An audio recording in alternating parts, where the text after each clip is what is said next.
Debilitating pain has been a part of Raymond Kirkendall's life for 30 years. The simple act of bending over to feed his dog is difficult.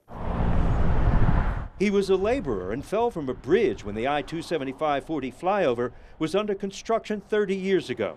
It took more than a year before he could sit in a chair without being in a full body cast. I shattered my whole left side. It was like pickup sticks on the x-ray. Raymond broke his back, lost a kidney, and suffered other internal injuries. They told my family for 3 days that I wouldn't live. To relieve his pain, Raymond was prescribed by his doctor a cocktail of opioids like these, which became stronger and stronger every year. Yeah, my left leg is actually about an inch shorter than my right leg. In July of this year, when Tennessee enacted one of the strictest opioid policies in the country, Raymond said his quality of life changed as his daily meds were cut back. I take the oxycodone for pain 4 times a day. 30 milligrams. 30 milligrams. That's quite a bit less than you used to take. Yes, it's 60 milligrams less a day. And as a result of that, it's affected everything. Just doing house chores, just getting through with life.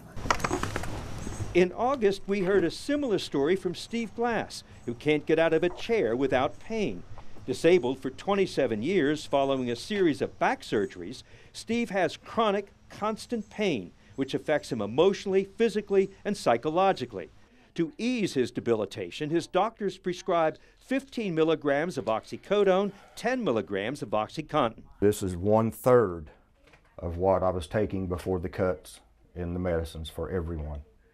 The dosage that we see here is 1/3 of what you used to take? 1/3 or less. These are the ones demonized the most.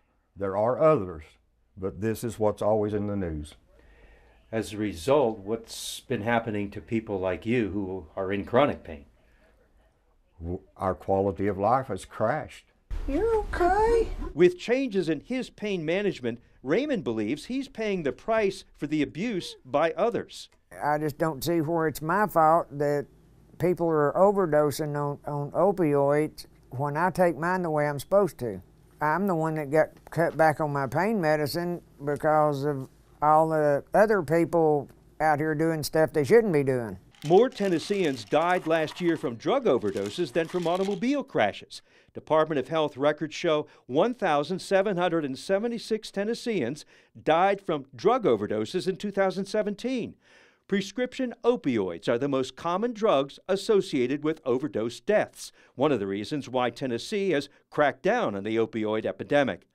However, Steve Glass believes those with chronic pain due to their serious health issues should be exempt from strict legislation.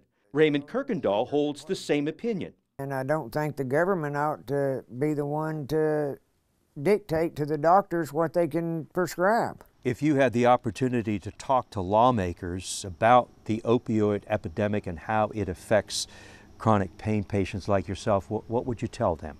We're dying like the people that are overdosing, it's just slower.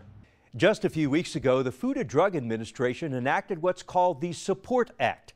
In the legislation, the FDA supports developing drugs to treat pain that are not addictive, as well as the need to better understand the safety of existing opioids to treat those millions of people with chronic pain.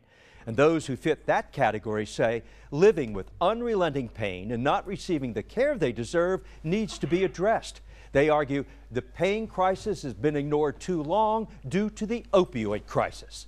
Don Dare, WATE, 6 on your side.